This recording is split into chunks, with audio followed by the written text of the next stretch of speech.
What's up, everybody? It's your boy, the Cleaver, calling Andrew, and today is the Chopping Block episode 18. We have a lot to discuss in a short amount of time, so let's roll right into it.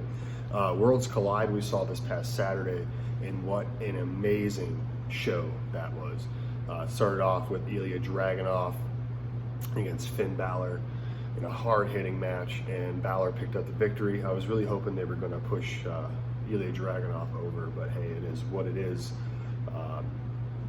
We also saw a new cruiserweight champion crowned, and that is the Irish Ace, Jordan Devlin. He pinned Isaiah Swerve Scott in the fatal four-way between current champion at the time, Angel Garza, Travis Banks, Isaiah Swerve Scott, and Jordan Devlin. We saw DIY defeat Mustache Mountain in a barn burner of a match. This match was awesome. Top to bottom, awesome. And then Rhea Ripley retained her NXT Women's Championship over Toni Storm. We saw a couple different things in this match. We saw Toni deliver can't really remember what it was, but Rhea's head went straight into the turnbuckle, and it looked like she had a stinger for a second. It really was a scary moment for a minute, and but she ended up getting the victory, and then kicked Toni in the head twice. I think that was a receipt for the botched slam into the turnbuckle. Then we saw in the main event Imperium against Undisputed Era. And about 4 minutes into the match, Alexander Wolf got knocked the fuck out by a combination kick to the front by Bobby Fish and a chop to the back by Roderick Strong. He kept his chin up and knocked him completely the fuck out. And I'm glad the referee caught it, because if that match would have been over in 4 minutes, wow. But Imperium came back and won the match 3-on-4. So I'm glad that I'm rocking the Undisputed Era shirt right now, but I picked Imperium to win this match, and I'm glad that they did. Hopefully Imperium gets pushed as a more dominant stable here in the near future. Then we're moved on to the Royal Rumble, which we saw Andrade retain his United States Championship over Humberto Carrillo. We saw Sheamus defeat Shorty G. One thing I want to touch back onto Worlds Collide real quick. We did see Mia Yim lose to Kaylee Ray in the pre-show, but that match was an awesome match. It was better than Kaylee Ray and Rhea Ripley and Toni Storm. But yeah, the pre-show matches for the Rumble were the U.S. title and the Shorty G Sheamus match. The show kicked off with Roman Reigns defeating Baron Corbin in a Falls Count Anywhere match, I should say. We saw the Usos get involved. We saw Ziggler and Rude get involved, but the big dog went over and got me a point on that one. We saw the Universal Championship match, the Fiend Bray Wyatt defending against Daniel Bryan in a strap match, and what a brutal match this was. We haven't seen a strap match in how long, and wow. The Fiend is still champion, the Fiend is still undefeated. So I don't know what's next for him. Maybe Roman, if Roman wins the Elimination Chamber, because Roman did not win the Royal Rumble, as we all know. So we saw the Raw Women's Championship be defended against Becky, defending her title against Asuka.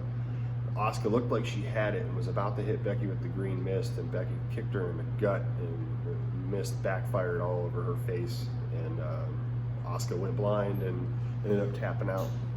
So Bayley also defeated Lacey Evans to retain her SmackDown Women's Championship. The Women's Royal Rumble was amazing. Bianca Belair was number 2, and wow, she went apeshit. She had a great Royal Rumble she holds a record, I believe, 8 eliminations, 33 or 32 minutes in. She did fantastic, and I couldn't be more proud of the EST of NXT. We saw Shayna Baszler show up as number 30. We saw Candice LeRae, Mia Yim, Shotzi Blackheart, Tegan Knox, and Dakota Kai all get involved in this match. Charlotte Flair won the Royal Rumble by eliminating Shayna Baszler. So we are going to see Charlotte pick a champion, and I really hope it's Rhea Ripley from NXT, because that would be a fucking show stealer. And then, what else do we see, guys? The men's Royal Rumble was a great match as well. The first half of it was the Brock Lesnar show. The only real callback we got was MVP. And I don't know if you guys remember, a few months ago, I posted a video up of a certain superstar preparing for the ring, and a lot of y'all talk shit of always never coming back. Well, entry number fucking 21 in the Royal Rumble this year was Edge. Fuck yes, and he looks great. The amount of emotion that was in that man's face when he came out was insane.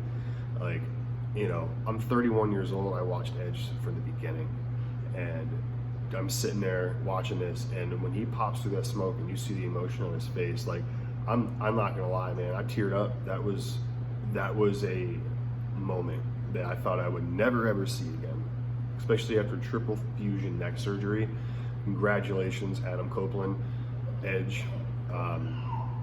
We saw Keith Lee show up at the Royal Rumble and get in the face of Brock Lesnar, and I thought it was fucking amazing, because when his music hit and Brock saw him and he looked, he's like, oh shit, big boy. And then he looks at Paul, he's like, who's this big motherfucker? Like, it was awesome. Drew McIntyre ended up winning the Royal Rumble, and so he went on to Monday Night Raw to go ahead and challenge Brock Lesnar, because Drew McIntyre is the one who eliminated Brock Lesnar after assistant low blow from Ricochet, but he Claymore kicked Brock's big ass right out of the Rumble. So awesome. AJ Styles might be hurt after a spear they took from Edge. He like oversold it a little bit, but we saw a little RKO, Team RKO reunion in the Rumble, and then the next night on Raw, Edge was talking about things, and Randy came out and straight was like, hey, let's get the team back together, and then turned on Edge, hit him with an RKO. He put his neck between the steel chair and was gonna jump from the ropes, decided not to, but then ended up hitting a double concerto.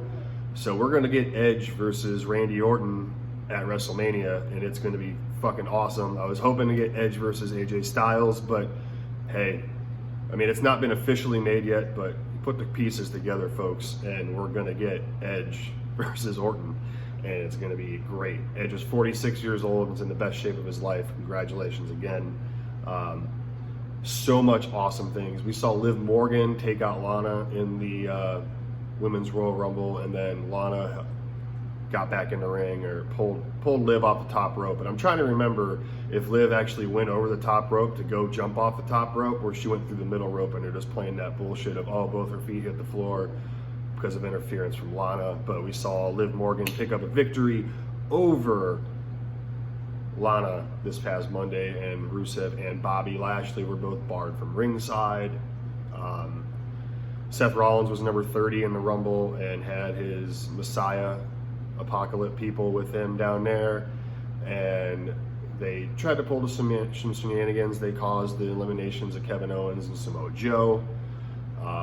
We saw Seth end up getting eliminated, and Buddy, at first he tried to like buddy up with Roman again, but Roman was like, fuck you, dude, I ain't having that shit. And then we saw Buddy Murphy and Seth Rollins defend their tag titles against Joe and Owens on Raw. Now there might be an injury report. It's on Samoa Joe. It's just a shit show with him. So follow me on Twitter at NoDQ Colin Andrew. Follow me on Instagram at Colin26Andrew. My baby's freaking out, so I gotta go. Check out Aftermatch Wrestling and Armbar on Facebook, ARMBAR ! And follow Aftermatch Wrestling on YouTube. Peace out, YouTube.